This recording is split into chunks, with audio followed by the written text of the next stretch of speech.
Merħba sinjuri għal programm Ras Imbras. Il-kampanja elettorali għat-8 ta' Ġunju bdiet fil-verità il-naddejn bil-pre-campaign sa' minn Jannar li għadda, ma insomma kien f'dawn l-aħħar jiem li l-partiti ewlenin tefaw dak kollu possibbli le fl-arena u bdew bil-kampanja tagħhom issa anki jduru diversi postijiet madwar il-Gżejjer Maltin. U allura tħallna fl-aħħar 5 ġimgħat u b'mod regolari anke waqt Ras Imbras se nibdew nagħmlu analiżi ta' dak li jkun qiegħed jiġri. Miegħi fl-istudju llum l-opinjonista Chris Cilja, Ras Imbras ma' Chris Cilja. Grazzi tal ġejt tal-programm. Grazzi lilek. Bdiet il-kampanja u żewġ elezzjonijiet, mhux waħda Ewropea, waħda fuq livell lokali. It-tnejn se jingħataw importanza ndaqs taħseb inti mill-elettorat?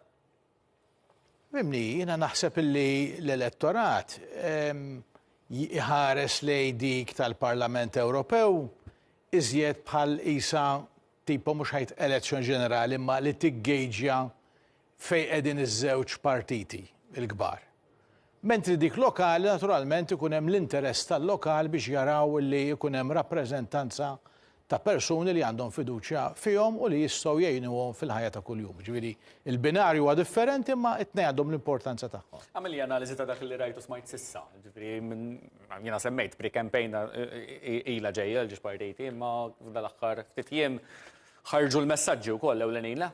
Iva, u l-bieraħ naturalment kellna iż-żewġ partiti jagħmlu l-attivitajiet tagħhom illi bihom prattikament nedew il-kampanja. Hawnhekk qegħdin naraw il-messaġġ tal-Partit Laburista s-saħħa lil Maltin, u ovvjament hemm il-messaġġ tal-Partit Nazzjonalista wkoll għalik. Għalik sewa.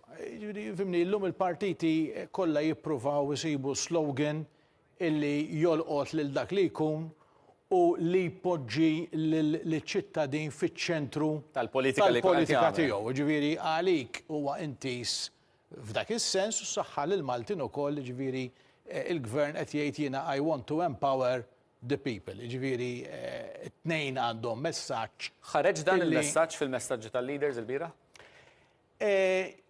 Il-bieraħ ħareġ jiena fil-fema tiegħi ħareġ messaġġ daqsxejn differenti illi nixtieq naqsmu miegħek.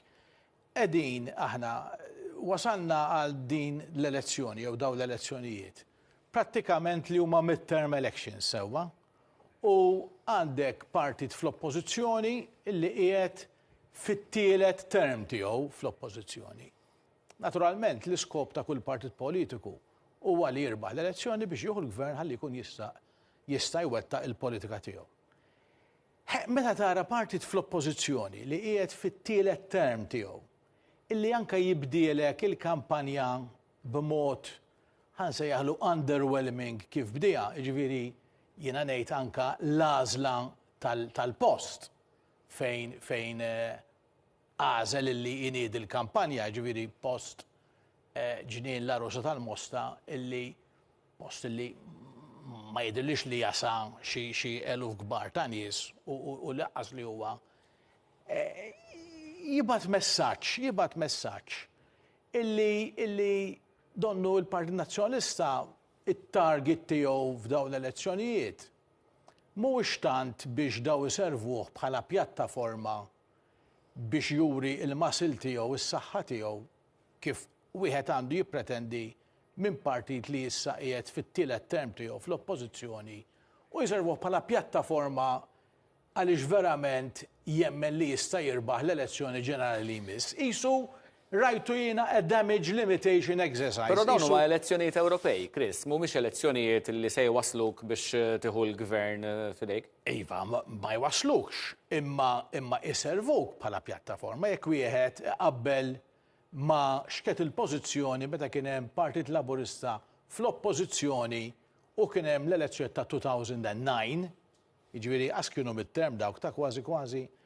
Imma fit-2009 bl-elezzjoni ġenerali mbagħad ġejja 4 snin wara, hemmhekk il-partit fl-oppożizzjoni wera s-saħħa tiegħu, wera l-masil tiegħu, għamel kampanja bbażata anke fuq attivitajiet tal-massa li kienu kbar ħafna u wera mbagħad anke bir-riżultat ottenut ta' 35,000 jidhirli ċirka x'imkien hemm vantaġġ fl-elezzjoni li huwa pront li huwa lest biex jieħu fidejh it-tmun tal-partit. Pero tal-pajjiż, skużani. Pero f'elezzjonijiet Ewropej għandhom ikunu diskussi temi li huma Ewropej, jew ħan nispiċċaw issa tkun elezzjoni ġenerali u nispiċċaw niddiskutu temi lokali. Ġifieri anke jekk tħares lej il-messaġġi li tkellmu fuqhom iż-żewġ leaders il-bieraħ, il-Prim Ministru jenfasizza r-rekord tal-Gvern.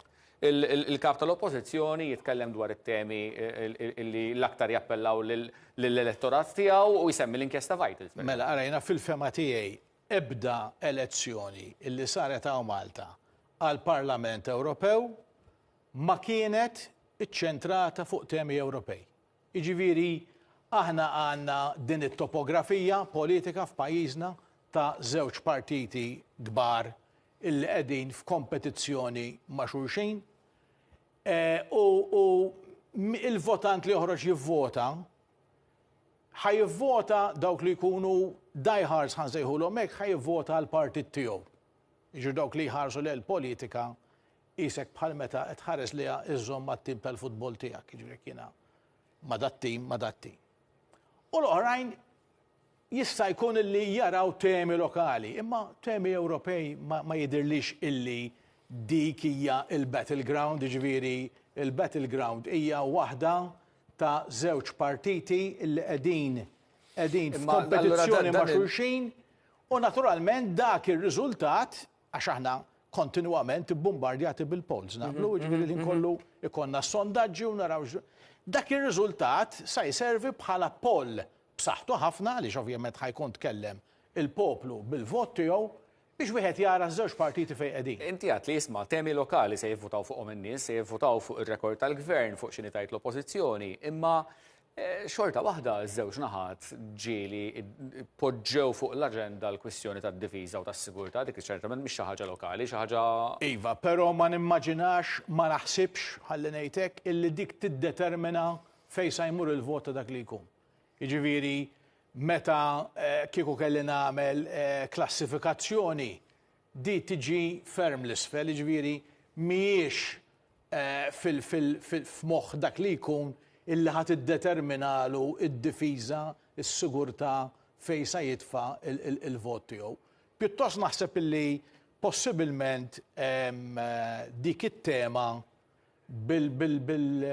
ma tantx ta' advantaġġ lill Partit Nazzjonalista, anke bil-pożizzjoni naturalment, il-Partit Nazzjonalista l-istar candidate tiegħu chiarament hija Roberta Metsola. Hija il-President tal-Parlament Ewropew. Bħalissa fl-Ewropa qed tiġi diskussa din l-idea ta' armata Ewropea u li tarma ruħha li tista' tiddefendi li għannifisha waħedha minn kwasjasi invażjoni, anke għaliex forsi qegħdin jibżgħu illi bil-possibilità ta' elezzjoni li teleġġi lil Donald Trump fl-Amerika. Biex nagħtu ftit kuntest għax Donald Trump qed jgħid isma' NATO l-Ewropej iridu jikkontribwixxu l-kontribut tagħhom. Ekku, anke finanzjarjament, jiġifieri.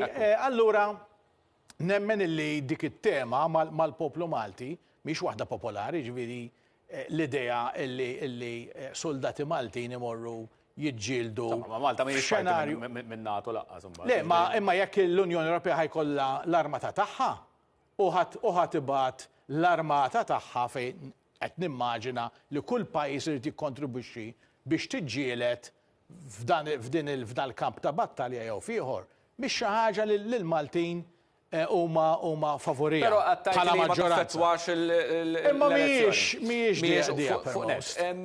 tħares li il-mod kif fetħet il-kampanja l-bieraħ.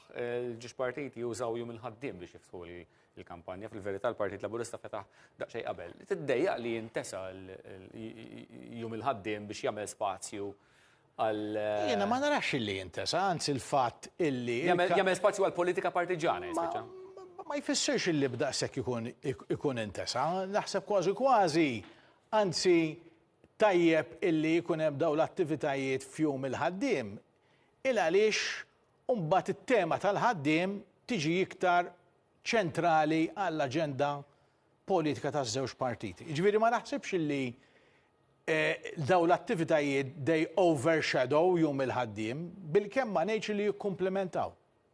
Kellim l-istis fuq il-kandidatura. Nistgħu nitkellmu fuq il-kandidatura ta' żewġ partiti l-kbar, però mbagħad għandek numru ta' kandidati indipendenti u partiti oħrajn. Kollox 39 kandidat, il-partiti l-kbar bejnietom għandhom 17 minn 39. Ara ifisser ara l-lista kemm ħatkun twila bl-ismijiet ta' kandidati indipendenti u ta' partiti oħrajn. Meta tħares lejhom l-ismijiet x'idhirlek?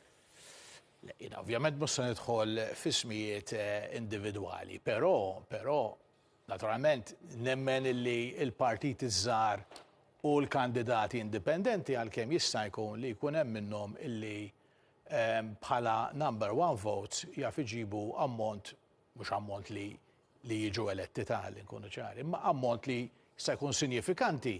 Jaf ikollhom eluf tajt inti? Jista' jkun li jkollhom kellhom diġà ma tkun xejn ġdida, ma tkun xejn ġdida. Jista' jkun li jkun parti minn protest vote ukoll dak li jkun flok ikun baqaddar jew ħassar il-vot. Jażel li jagħti il-vot tiegħu lil xi kandidat indipendenti. U m'hemm xejn ħażin assolutament f'dan il-fatt. Però hemm kandidati li huma validi mill-indipendenti mingħajr ma semmi ismijiet biex ma nagħmlu reklam il-ħadd. Jiddependi kull ara jisu il-kandidati indipendenti kollha jirrappreżentaw xi forma ta' ideoloġija partikolari. Bla ma nidħol f'każijiet, però kollha jisu għandhom ideoloġija jew ħsieb politiku illi huwa pjuttost ċar, però focused fuq xi ħaġa partikolari. Naturalment min għalih dik ikun jappellalu dak is-suġġett, naturalment jista' jkun illi ħares lejn dak il-kandidat, però ovvjament il-balk tal-voti sa jmorru fuq iż-żewġ partiti l-kbar. Kif jiġri dejjem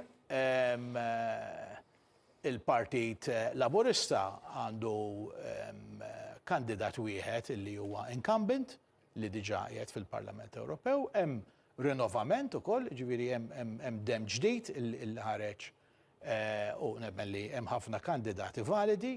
Il-Partit Nazzjonalista naturalment l-istar candidate diġà qednija tkun Roberta Metsola, President tal-Parlament Ewropew, u nemmen li jista' jkun li din tista' tkun ta' żvantaġġ għall Partit Nazzjonalista f'dak li huwa wirt. Għaliex jista' jkun hemm it-tentazzjoni li ħafna nies jagħtu number one lilha u forsi ma jkomplux niżlin bil-preferenzi kollha. Jista' jkun li l-wirt ikollu effett fuq il-numru ta' deputati li jiġu eletti miż-żewġ partiti. Jekk hux 4-2 jew 3-3 pratikament. At the end of the day, però mbagħad naħseb l-iktar riżultat sinifikanti huwa l-ammont ta' voti, jiġri kemm sa jġib vot il-Partit Laburista, kemm sa jġib vot il-Partit Nazzjonalista. Biex naraw il-polls u l-istarix tal-opinjoni pubblika. Tara il-barometru tal-opinjoni pubblika fejn qiegħed. Resqin lejn ismiem, il-futur tal-mexxejja politiċi preżenti, Prim-Ministru fuq naħa, l-kap tal-Oppożizzjoni naħa l-oħra, u inti semmejt l-star candidate Roberta Metsola propju minħabba il-kariga li kellha fil-President tal-Parlament Ewropew. Il-futur tagħhom kemm jiddependi minn dawn l-elezzjonijiet? Jiena naħseb illi fuq il-futur ta' Roberta Bela ma hemm xejn xi tgħid jiġifieri huwa assigurat fis-sens il-pożizzjoni tiegħu b'saħħitha ħafna jiġifieri. 2022 rebaħ elezzjoni beluf kbar ta' voti, is-sondaġġi kollha għadhom juru illi l-Partit Laburista għadu jgawdi popolarità kbira. Ġifieri ma naħsibx illi dan ir-riżultat jista' b'xi mod ikollu xi effett fuq il-pożizzjoni tiegħu.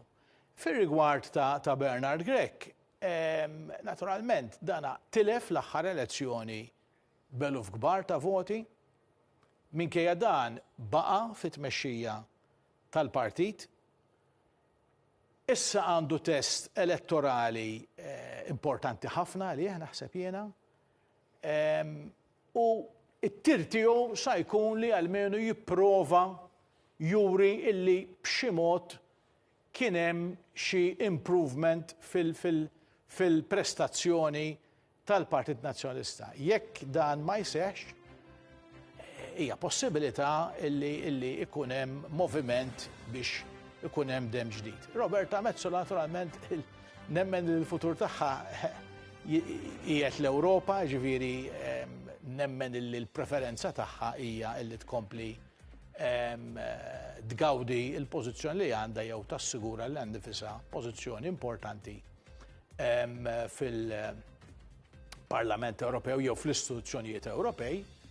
Naturalment da jiddependi ħafna wkoll minn dak li ħajkun ir-riżultat fuq livell Ewropew. Nafu li hemm żewġ fazzjonijiet kbar fil-Parlament Ewropew, dawk tal-IPP illi tifforma parti minnhom Roberto Melza u dawk tas-Socialists and Democrats, dawn huma iż-żewġ fazzjonijiet kbar illi jiddominaw il-Parlament Ewropew u bejnietom jiddeċiedu kien hemm ħafna horse trading min se joħol ma' pożizzjonijiet. Karigi differenti mhux biss fil-Parlament Ewropew. Grazzi ħafna Chris Xilja tal-li kont programm Ras Imbras kuljum mit-tnejn tal-ġimgħa fit-3 ta' war nofsinhar. Sibuna wkoll tistgħu seguna wkoll fis-6 u nofs ta' filgħaxija u ssibuna wkoll fuq YouTube. Minna ħati għajn semilkom.